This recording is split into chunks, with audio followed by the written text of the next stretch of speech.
Orang beriman itu enggak sih? Harusnya ya. Orang yang paling bahagia. Orang yang paling bahagia. Makanya, kenapa? Karena dia yakin zat yang menetapkan takdir atas hidupnya adalah zat yang maha baik. Allah itu maha adil. Gak mungkin zolim.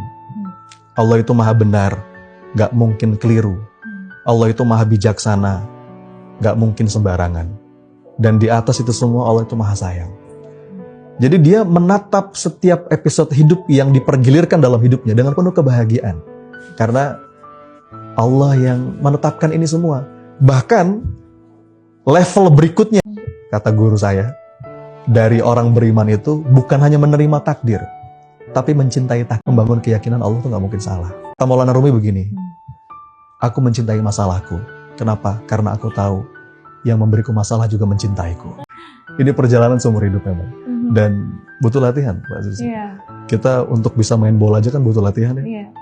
Sama, untuk bisa ikhlas, untuk bisa ridho. Makanya, kata para ulama, ada satu ibadah yang itu bahkan bobotnya di sisi Allah bisa lebih besar daripada sedekah, bisa lebih besar daripada sholat sunnah, ratusan rakaat, bisa lebih besar daripada puasa sunnah. Tahu nggak ibadah apa? Amalannya biasa aja, amalan standar lah. Tapi dia begitu mulia di sisi Allah. Kenapa? Hatinya ridho. Hatinya ridho. Makanya ada satu doa yang diajarin sama Nabi, yang kalau bisa ini kita baca setiap pagi, setiap petang. Semua kita hafal. Dari TK kita hafal doa ini. Kata Nabi, kalau kita baca doa ini setiap pagi, setiap petang, itu Allah akan memandangnya dengan sepenuh cinta. Allah akan ridho. Tentu bukan cuma baca. Kalau baca anak TK juga bisa.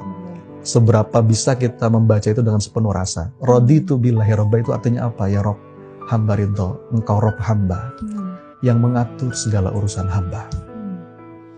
Kita punya keinginan, Allah punya keinginan. Mana yang pasti baik? Keinginan Allah. Kadang-kadang selaras, kadang-kadang gak selaras. Kita pengen A, kadang-kadang takdir Allah A, selaras. Ada masanya, kita pengen A, takdir Allah B. Dan ketika gak selaras, yang terucap dari lisan kita, raditu billahi robba, hamba ridho ya Allah. Engkau Rob hamba. Engkau yang mengatur segala urusan hamba. Mengucapkan itu setiap pagi, setiap petang. Dalam zikir pagi petangnya. Allah, bahkan kalimatnya, Allah wajib meridhoinya. Masih lembut, masih mesra ketika menyapa hambanya yang banyak dosa. Tapi, dalam hadis qudsi, ketika Allah berkata kepada hambanya yang gak ridho, perhatikan kalimatnya. Malam yashkur ala na'mai, walam yasbir ala balai, walam yarda biqadai, fal yakhruj min tahtis samai, wal yatlub robban siwai. Katakan kepada hambaku yang tidak tahu syukur atas nikmatku, tidak mau sabar atas bala dariku, dan tidak ridho atas takdir ketetapanku, cari Tuhan selain aku, keluar dari kolong langitku. Di satu kata, tentang semua yang kita bahas tadi, pertolongan Allah. Apa yang kita bahas tadi?